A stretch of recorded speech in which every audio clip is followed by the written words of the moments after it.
Xin chào tất cả các bạn, chào mừng các bạn đến với kênh móc len của Mimi Handmade. Hôm nay Mimi sẽ hướng dẫn cho các bạn móc một cái vòng tròn len màu Noel như thế này nha các bạn. Rất là xinh xắn luôn. Các bạn có thể là tận dụng làm đồ cột tóc, móc khóa, hoặc là các bạn có thể là treo trang trí trên cây nè. Rất là dễ móc luôn các bạn. Mình hy vọng là các bạn sẽ yêu thích cái mẫu này nha. Nếu mà các bạn yêu thích các bạn nhớ nhấn like video này giúp mình và bình luận ở phía bên dưới ủng hộ Mimi bằng một cái lượt đăng ký kênh nha các bạn. Mình cảm ơn các bạn rất nhiều luôn. Và bây giờ chúng ta sẽ cùng bắt đầu móc nha. Đối với cái mẫu này thì các bạn sẽ sử dụng len sợi tự do nha. Ở đây là mình phối 3 màu. Mình sử dụng len miêu cô tông nè các bạn. Mình phối màu xanh, màu trắng và màu đỏ. Còn ở đây là cái cột tóc nè. Thì nếu mà các bạn làm cột tóc thì các bạn chuẩn bị cho mình một cái cột tóc ha. Nếu mà các bạn sử dụng cái này để làm móc khóa treo thì các bạn sẽ sử dụng một cái khoen này. Hoặc là các bạn không có cần dùng móc khóa này thì các bạn cứ treo lên trên cây á các bạn, để mà mình trang trí thêm nha. Và cái kim móc hôm nay mình sử dụng sẽ là kim móc 2 đầu số 3 4, mình sẽ sử dụng đầu số 4 mình móc nè các bạn. Các bạn chuẩn bị thêm cho mình kéo cắt len và kim khâu len. Bây giờ mình sẽ hướng dẫn cho các bạn kết nối cái phần len này với cái cột tóc nha, để cho mà các bạn biết để mà các bạn sẽ móc. Còn mình sẽ móc cái móc khóa này nó sẽ tương tự như các bạn. Các bạn sẽ kéo cái phần len này qua nè, móc lên cho mình một mũi móc xích, quấn len, đâm kim vào vòng cột tóc này nè. Các bạn móc những cái mũi móc kép nha. Mũi móc kép đầu tiên, mũi móc kép thứ hai và nhiều mũi móc kép nữa cho full cái vòng này. Các bạn cảm thấy nó không móc được nữa thì mình sẽ ngưng nha các bạn. Và bây giờ mình sẽ hướng dẫn cho các bạn làm cái vòng tròn cái len này với cái móc khóa hoặc là các bạn treo trang trí nha. Rồi ở đây chúng ta sẽ tận dụng cái cọng len này để mà chúng ta tạo cái vòng tròn luôn nè. Các bạn sẽ đặt lên 3 cái ngón tay của mình như thế này và các bạn móc quấn cho mình 10 vòng ha. 1 rồi đó, 2 3 4 5 6 7 8 9 10. Rồi sau đó các bạn sẽ gỡ nó ra như thế này nha. Rồi các bạn sẽ đưa cái kim móc này nè qua cái vòng tròn này, kéo cái cọng len này qua, móc lên cho mình một mũi móc xích. Như vậy là chúng ta đã kết nối được cái vòng tròn của len này rồi nè các bạn. Các bạn quấn len một vòng lên kim nè, đâm kim vào vòng tròn, kéo len qua. Các bạn sẽ móc cho mình những mũi móc kép giống hệt như vòng tròn của cái dây cột tóc á các bạn. Đó, các bạn sẽ làm cho mình nhiều cái mũi móc kép cho tới cuối vòng luôn nha. Khi mà các bạn thấy móc hết móc được nữa thì chúng ta sẽ ngừng lại tầm khoảng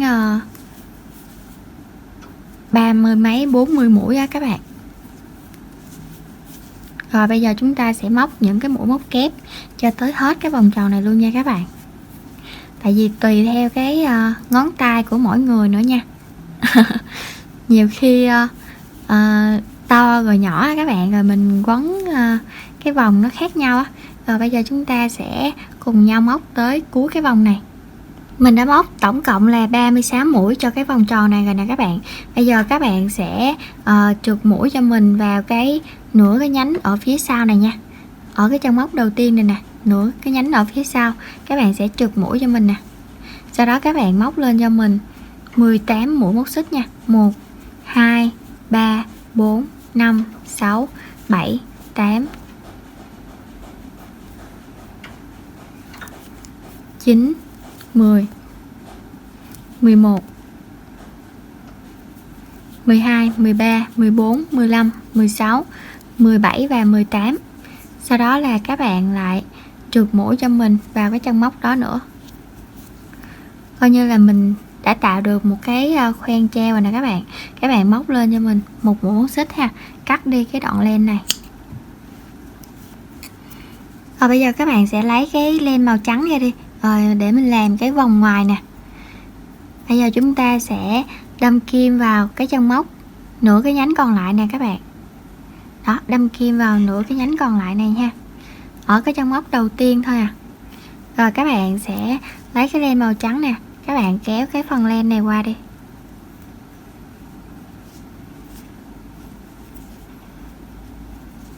Móc lên một mũi móc xích, đâm kim vào cái chân móc này, các bạn lại móc cho mình một mũi móc đơn nha. Rồi, bây giờ các bạn đâm kim vào cái chân móc thứ hai này nè, 1 2 nè, bỏ qua cái chân móc kế bên, móc vào cái chân móc kế tiếp này một cụm 5 mũi móc kép. 1 2 3 4 và 5. Bỏ qua cái chân móc kế bên, móc vào cái chân móc kế tiếp này một mũi móc đơn. Rồi như thế thì chúng ta đã có được một cụm như thế này, một đơn, bỏ qua một chân móc, móc vào chân móc kế tiếp 5 kép, tiếp tục bỏ qua một cái chân móc, móc vào cái chân móc kế tiếp một đơn. Như vậy thì bỏ qua chân móc bên đây, móc vào cái chân móc kế tiếp này 5 kép,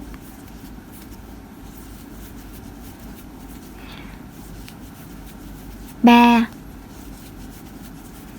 4 5. Khi mà các bạn làm cái không có làm cái móc khóa thì các bạn cứ cắt len rồi chúng ta sẽ nối cái len màu trắng vô bình thường thôi nha. Rồi các bạn bỏ qua chân móc kế bên này, móc vào cái chân móc kế tiếp một đơn, tiếp tục cách một chân móc, móc vào cái chân móc kế tiếp một cụm gồm 5 mũi móc kép, và các bạn sẽ lặp lại như vậy đến cuối hàng luôn nha, đến hết cái vòng tròn này.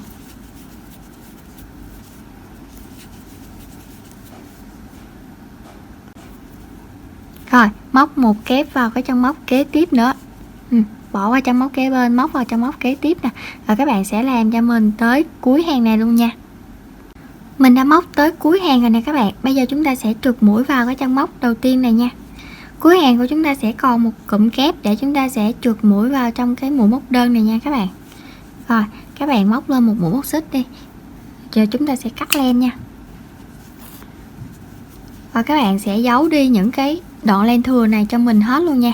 Và chúng ta đã được một cái phơm như thế này rồi nè các bạn. Đó, rất là dễ thương ha. Bây giờ chúng ta sẽ giấu len và lấy cái len màu đỏ ra. Cái cọng len màu xanh hồi nãy là các bạn cứ đâm kim qua lại ở cái chỗ cái điểm này ha, để mà cho nó chắc chắn cái mối này nè các bạn. Hồi nãy là mình làm 2 lần rồi, bởi vì là nó rất là chắc. Rồi bây giờ mình sẽ cắt len nha. Bây giờ các bạn sẽ cắt cho mình một cái cọng len màu đỏ như thế này. Nếu mà các bạn muốn chập đôi nó lại á, thì các bạn sẽ chập đôi nha. Còn nếu mà các bạn thích một cọng á, thì chúng ta sẽ làm một cọng. Rồi bây giờ các bạn sẽ đưa nó qua cái kim khâu len này nè. Ở đây là mình sẽ chập nó lại nha, để trông cho nó dày dặn hơn á các bạn. Rồi các bạn sẽ dòm xuống phía dưới này nè, coi nó có bằng nhau chưa. Nếu mà nó chưa thì các bạn sẽ cắt cho nó bằng nhau nha. Đây, 2 cọng của mình nó đã bằng ở cái điểm cuối rồi nè. Rồi bây giờ các bạn sẽ đâm kim như thế này cho mình nè. Các bạn sẽ đâm kim vào cỡ 6-7 mũi móc kép đi nè, 6-7 mũi móc kép nha. Đó, rồi các bạn sẽ đưa cái kim khâu này lên phía trên này luôn. Rồi bây giờ các bạn sẽ kéo cái phần len này nè. Các bạn kéo làm sao mà cái phần màu đỏ ở trong này nè nó sẽ kín qua. Đó, coi như là mình sẽ giấu đi rồi đó. Rồi các bạn sẽ tùy chọn ở cái điểm này. Cũng cái này là khoảng 3-4 mũi móc kép nè các bạn. Rồi bây giờ mình sẽ đưa qua đây đi. 1 2 3 nè, 3 mũi móc kép. Rồi, lên tới đây. Rồi các bạn thấy mình đâm kim nè, mình đâm kim ở cái phần giữa, nó không có dính ở phía dưới này nè. Rồi các bạn sẽ kéo cái phần len này qua nha. Rồi như vậy là chúng ta đã có được một cái màu đỏ ở phía trên này rồi nè. Rồi bây giờ tiếp tục lên trên đây, cũng đâm kim vào cái phần giữa thôi à các bạn nè. Rồi các bạn sẽ kéo cái len màu đỏ này qua.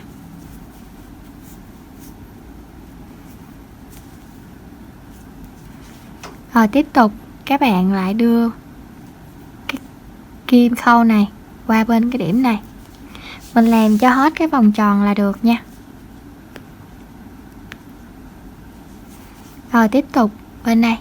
Các bạn muốn làm cho nó nhỏ hơn á, thì các bạn sẽ làm qua 2 cái này thôi nè.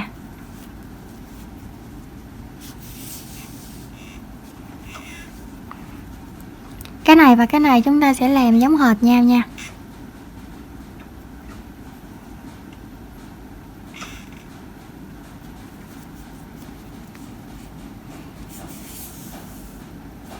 Rồi, như thế thì chúng ta đã kết thúc rồi nè các bạn. Bây giờ các bạn sẽ đưa nó xuống phía dưới này đi nè. Rồi bây giờ các bạn sẽ đưa nó vô phía dưới mà phía trong á nha các bạn. Rồi một lát nữa các bạn sẽ cắt đi cái đoạn len này luôn à.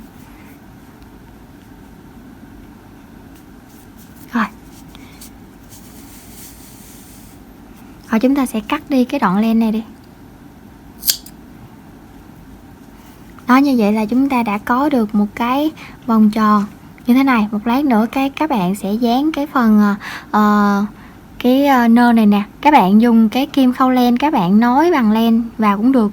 Còn mình thì mình sẽ dán bằng keo nến đi để cho nó nhanh hơn nha. Rồi bây giờ các bạn sẽ đối với cái nơ này nè, các bạn sẽ móc cho mình là tổng cộng là 1, 2, 3, 4, 5, 6 mũi kép 3 nha các bạn. 6 mũi kép 3.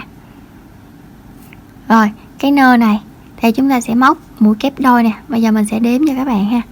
1, 2, 3, 4, 5 mũi kép đôi ở cái nơ nhỏ hơn. Rồi bây giờ lấy cái len màu đỏ ra để chúng ta tạo cái phần nơ. Đối với cái mũi kép 3 thì các bạn sẽ móc như sau. Mình sẽ hướng dẫn cho các bạn cái nơ to này trước nha. Các bạn sẽ tạo một cái vòng tròn đi. Đưa cái kim móc vào cái vòng tròn này. Móc lên cho mình 4 mũi móc xích. Các bạn quấn len 3 vòng lên kim. 1 nè, 2, 3. Đâm kim móc vào vòng tròn, kéo len qua 2 vòng nè. Sau đó là kéo len qua 2 vòng. 2 vòng tiếp tục và 2 vòng cuối cùng. Như vậy là chúng ta đã kéo qua được 4 lần 2 vòng rồi ha. Rồi các bạn lại móc thêm cho mình một mũi kép 3 nữa vào đây. Quấn len 3 vòng lên kim, kéo qua 2 vòng, 2 vòng, 2 vòng và 2 vòng cuối cùng. Ở đây được 2 mũi móc kép rồi nè các bạn, 2 mũi kép 3 rồi đó. Các bạn sẽ móc thêm cho mình 4 mũi kép 3 nữa nha.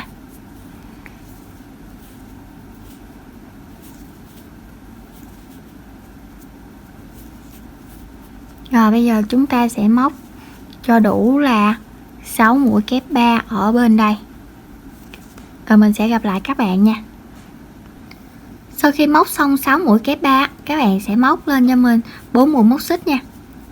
Và chúng ta sẽ trượt mũi vào cái vòng tròn này. Tiếp tục lại lên 4 mũi móc xích để làm bên phía đối diện. Lại móc cho mình 6 mũi kép 3 vào bên phía đối diện này. Mũi thứ nhất, mũi kép 3 thứ hai,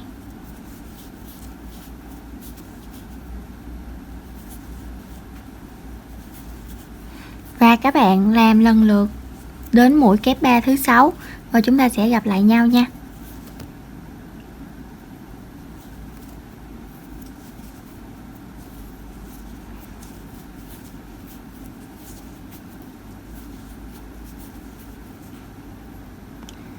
Sau khi móc xong 6 mũi kép 3 ở bên đây, các bạn sẽ móc lên cho mình 4 mũi móc xích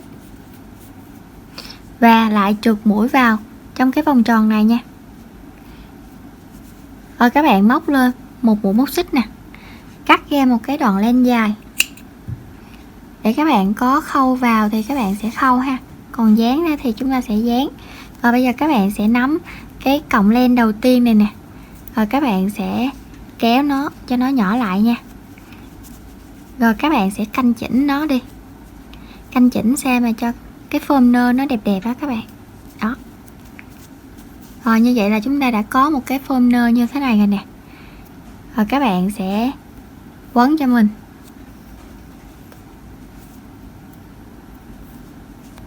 Rồi tạo ở phía trước đây nè cho nó đẹp đẹp nha.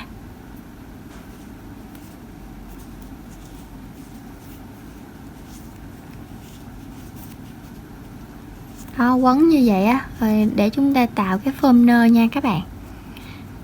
Khi các bạn dán á, thì các bạn có thể là định hình lại cái form nơ này.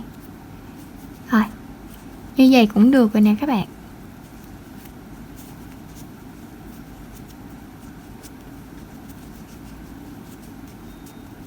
Và bây giờ chúng ta sẽ đi xuống phía dưới nè, các bạn sẽ cột hai cái cọng này lại đi.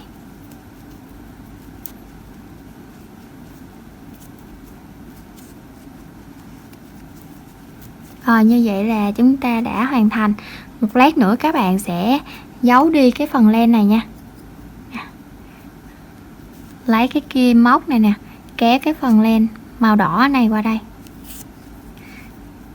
Rồi xong, cái phần màu đỏ này nó đang ở bên đây á, các bạn sẽ đưa cái kim này nè qua bên đây để kéo cái phần màu đỏ này về trở ngược bên đây để mà cho nó cố định lại á các bạn.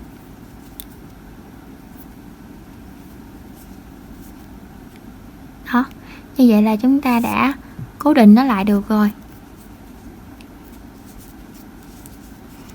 Còn một lát nữa các bạn sẽ dán và định hình nó lại nha. Muốn làm cái nơ mini hơn nữa thì các bạn sẽ tạo một cái vòng tròn này nè, đưa kim móc vào vòng tròn, kéo này len này qua nè, móc lên cho mình 3 mũi móc xích ha. Các bạn quấn len 2 vòng lên kim, đâm kim vào vòng tròn này, các bạn kéo len qua, thực hiện mũi kép đôi, kéo qua 2 vòng trước nè, sau đó kéo qua 2 vòng và 2 vòng cuối cùng.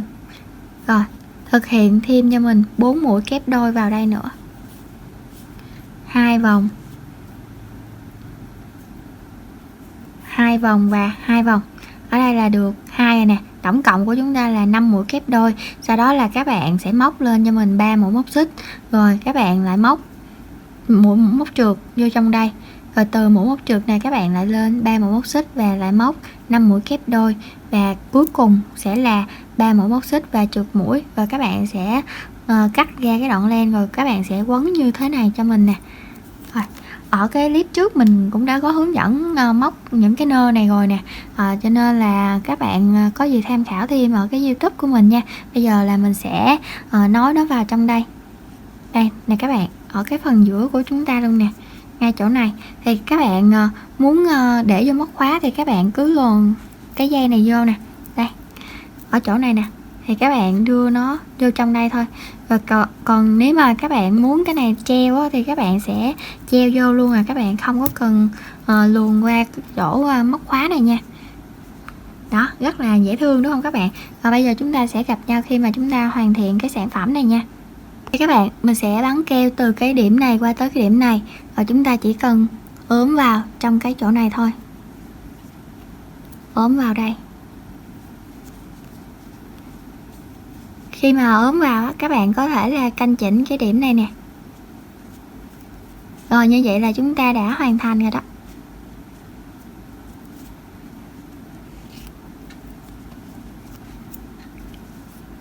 Ở phía sau này chỉ có một cái lỗ này thôi. Mình hy vọng là các bạn sẽ yêu thích cái vòng tròn của cái màu Noel này nha các bạn. Treo trang trí làm móc khóa cũng như là cái cột tóc hết sức là đáng yêu. Mình chúc các bạn ai cũng sẽ móc rất đẹp và thành công cái này nha. Mình hy vọng là các bạn sẽ luôn ủng hộ Mimi Handmade, và sắp tới có thêm nhiều mẫu về cái Noel đó các bạn. Cho nên là các bạn có thể là đón xem những cái video kế tiếp nha. Mình cảm ơn các bạn đã dành thời gian ra theo dõi hết clip này và thực hiện cái mẫu vòng tròn len Noel này cùng mình nha. Bây giờ mình xin chào tạm biệt các bạn và hẹn gặp lại các bạn ở những clip sau. Bye bye.